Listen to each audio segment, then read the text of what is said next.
दापोलीत भगदाड पडलेल्या रस्त्यांमुळे अपघाताची मालिका सुरूच. निद्रिस्त नगरपंचायत प्रशासनामुळे नागरिकांना होतोय त्रास.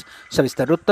दापोली हर्णे मार्गावर पटेल गेट जवळ 27 तारखेपासून अर्थात 27 एप्रिलपासून एक भगदाड पडलेल्या रस्त्याला दिसून येत आहे.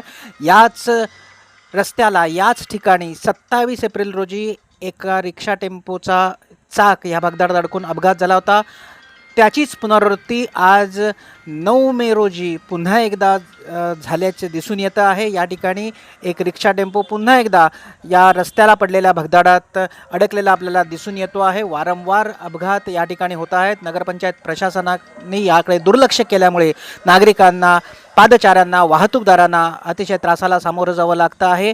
या ठिकाणी जे अंडरग्राऊंड गटार आहे, भूमिगत गटार आहे, त्या गटाराला हे भगदाड पडलं आहे. तातडीने हे गटाराचं भगदाड बुजवावं अशी मागणी ही येथील नागरिकांनी सातत्याने केली असून देखील नगरपंचायत प्रशासन याकडे दुर्लक्ष करत आहे आणि यामुळेच नागरिकांना नाहक त्रास सहन करावा लागत असून सातत्याने येथे अपघात घडत आहेत. तरी नगरपंचायत दापोली प्रशासनानं तातडीनं हे पडलेलं भगदाड बुजवून नागरिकांना सहकार्य करावं, नागरिकांच्या सुलभतेकरता मदत करावी अशी विनंती संबंधित परिसरातील नागरिकांनी केली आहे. विशेष प्रतिनिधीसह निवेदिता, फास्ट न्यूज, दापोली.